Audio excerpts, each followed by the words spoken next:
नमस्कार बच्चों। देखिए आपके सामने प्रश्नावली 1A का तीसरा सवाल लेके आए हैं, जिसमें कहा गया है कि अभाज्य गुणनखंड विधि द्वारा निम्नलिखित पूर्णांकों के एचसीएफ और एलसीएम ज्ञात कीजिए। पहला सवाल आपके समक्ष है 12, 15 और 21। इनका एलसीएम भी निकालना है और एचसीएफ भी निकालना है। तो सबसे पहले एचसीएफ निकालते हैं। तो एचसीएफ निकालने के लिए इनका गुणनखंड कर लेते हैं। पहले 12 का जो गुणनखंड होगा वो हो जाएगा 2 गुणे 3 गुणे 2 दूनी 4 3 12, 2 गुणे 2 गुणे 3। तो यहाँ पर इसका गुणनखंड हो गया। फिर 15 का लेते हैं। 15 का हो जाएगा 3 गुणे 5, 3 5 15। 21 का लेते हैं तो यहाँ हो जाएगा 3 गुणे 7, 3 7 21। देखिए 3 यहाँ भी मिला है, 3 यहाँ भी मिला है, 3 यहाँ, सबके गुणनखंड में 3 मिला है और कोई संख्या मैच नहीं कर रही है। तो जो यहाँ पर मिल रहा है वही इसका एचसीएफ हो जाता है। तो एचसीएफ बराबर 3। अब एलसीएम ज्ञात करना है, तो इसमें देखेंगे जो मिल रहा है उसको एक बार लेंगे। एलसीएम में क्या होगा, जो मिल रहा है उसको एक बार लिया जाएगा और जो नहीं मिल रहा उसको लेना ही है। यहाँ पर 2 गुणे 2, उसके बाद गुणे 3, उसके बाद गुणे 5 और गुणे 7। तो यहाँ पे 5 पहले रहेगा फिर 7 रहेगा। अब जो संख्या इन सबका गुणनफल होगी वो एलसीएम होगी। तो एलसीएम में आप देख पा रहे हैं कि 2 गुणे 2 गुणे 3 गुणे 5 गुणे 7 कैसे हुआ। जो मिल रहा है उसको हम एक ही बार यहाँ लिए हैं और जो नहीं मिल रहा है उसको हम लिख देंगे गुणनखंड के रूप में। तो यहाँ पर हो गया 2 दूना 4 3 12 25 60 6 7 42 और ये 420। तो एलसीएम हो गया इसमें इतना और एचसीएफ हो गया 400। एलसीएम हो गया 420, एचसीएफ हो गया 3। इसी प्रकार से दूसरे सवाल को देखते हैं। दूसरा क्या कहता है, दूसरे में संख्या है 17 23 29।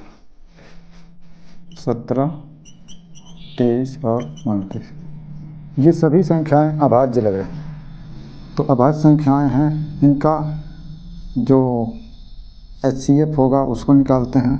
तो गुणनखंड करेंगे तो देखिए 17 का गुणनखंड 1 गुणे 17 होगा, 23 का गुणनखंड भी 1 गुणे 23 होगा और 29 का गुणनखंड भी 1 गुणे 29 होगा। इसमें कुछ भी नहीं मिल पा रहा है, लेकिन एक तो मिल रहा है। तो एचसीएफ क्या हो गया, जो कोई ना मिले उसका एचसीएफ 1 हो जाता है। एचसीएफ 1 हो गया। एलसीएम के लिए इन सभी का गुणन करना पड़ेगा। तो यहाँ पे एलसीएम जब हम ज्ञात करेंगे तो लिखेंगे 17 गुणे 23 गुणे 29 और जो संख्या आएगी वही एलसीएम होगी। तो गुणा करके देखते हैं।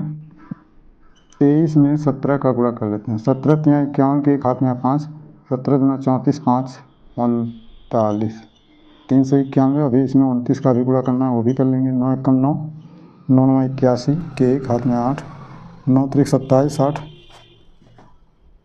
35, 2 1 2 और 2 9 18 के 8 हाथ में 1, 2 3 6 1 7 जोड़ लेंगे। 9 3 8 5 13 3 7 3 10 1 11। तो यहाँ पर 11,339। तो एलसीएम और एचसीएफ आ गया 8 9 और 25, 8 9 और 25। तो यहाँ पर जो संख्याएं हैं इनका हम अलग अलग गुणनखंड ज्ञात करते हैं। गुणनखंड सबसे पहले करेंगे 8 का, तो 2 गुणे 2 गुणे 2 होगा। 2 दूना 4 गुना 8। 9 का 3 गुणे 3। 25 का 5 गुणे 5। अब यहाँ देख रहे हैं कि कोई भी संख्या मैच नहीं हो रही है, तो यहाँ पर जो एक माना जाएगा एचसीएफ इसका। एचसीएफ 1 हो गया, लेकिन एलसीएम में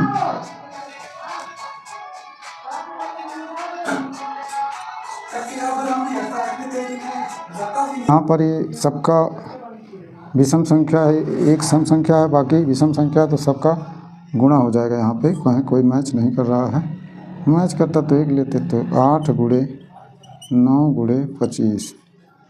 तो यहाँ पर 25 8 200 और गुणे 9 कर दोगे तो 9 गुना 18 यहाँ पर HCF 1 और LCM 1800, ये इसका राइट आंसर हो जाएगा, क्योंकि गुणनखंड से ही हम पता कर लेंगे। तो आज के लिए ये तीसरा सवाल, आगे मिलते हैं अगले सवालों को लेकर के। अगर वीडियो पसंद आए तो लाइक और शेयर जरूर कर दीजिएगा। नमस्कार, जय हिंद।